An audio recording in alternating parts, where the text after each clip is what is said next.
Login failed on CommSec App Fix. You open the CommSec app to check the latest stock movements, but instead of your portfolio, you see login failed. It's annoying, but here's the surprising truth. This issue is more common than you think, and the fix is usually simple. First, start with your internet connection. CommSec requires a strong, secure connection to verify your login.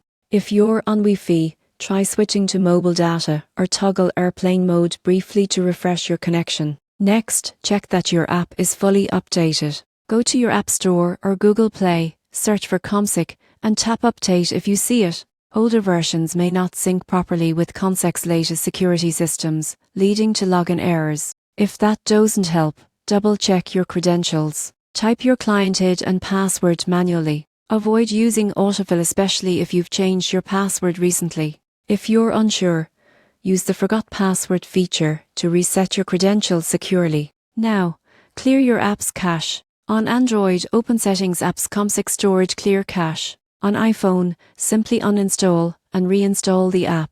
Cached data can sometimes corrupt login sessions, and clearing it gives your app a clean start. Here's one more thing to watch for: VPNs. CommSec may block logins from masked or international IP addresses for security reasons. Disable your VPN and try again. It often fixes the issue right away. If all else fails, try logging in through the CommSec website. If you can't log in there either, the problem might be with the CommSec servers. In that case, give it some time and try again later. So, if your CommSec app says login failed, remember it's almost always a quick fix. Check your internet, update the app, re-enter your credentials, clear the cache, and turn off your VPN. In just a few minutes, you'll be back to managing your trades and tracking the market without interruption.